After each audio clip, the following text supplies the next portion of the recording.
And then the second question, we just posted a story, which probably I'm not sure you've seen because we just posted it in the middle of the briefing, but in which many people that we've talked to describe an accelerating series of episodes, moments when, over the course of the last several weeks, the president appeared confused or listless or would lose the thread of a conversation in private meetings at the G7, in Normandy, at the White House.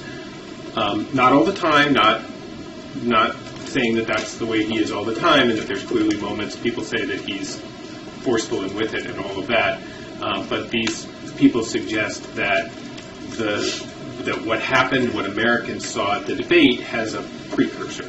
What do you say to that? So I want to be mindful and respect your reporting. I have not read it. I have not seen it, so it's hard for me to respond to it directly. But what I can speak to more broadly is that I have engagement with the president pretty regularly. What I see is a strong, resolute president who's always willing and able to work on behalf of the American people. I do not know who these folks are that you speak of, so it's hard for me to talk about that and to speak to that. I can just speak to my experience and go back again on the president's record and what he's been able to deliver on behalf of the American people. So I do want to be mindful. Just one follow-up. Sure. Is 50 million plus Americans saw the debate last Thursday. They get a very different story from you. You just described a very different sounding president. Obviously, other administration officials described him very differently than what people saw. How do you reconcile those two versions of a president, one who appeared the way they did to millions of people and the other who appears always to be, sort of very forceful and not have any of those? I mean, look, the president spoke to this. You heard me speak to this.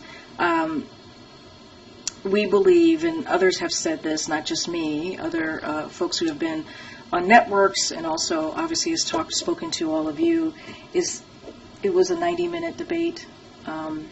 It was a bad night. That's what we believe it to be. We're not taking away what people saw. We're just not. That is, want to be very clear about that.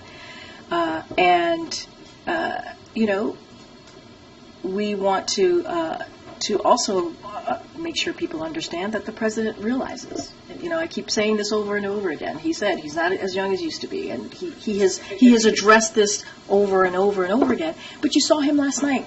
Right, you saw him last night. You saw him at the rally. You saw him at the watch parties. There's been many instances. State of the Union. You saw him take on Republicans by himself, and what was happening back and forth in the State of the Union. There has been also many instances where the president has really showed his strength and resolute that all of you have seen and commented about it. And so I think we cannot forget that as well. And we also heard from President Obama, who himself has said his first debate wasn't great. He talked about that. And most incumbents, their first debates aren't great. And so, look, we're going to continue to build on the unprecedented record by continuing to fight for the American people. That is our commitment, and that's what we're going to continue to do. Thank you.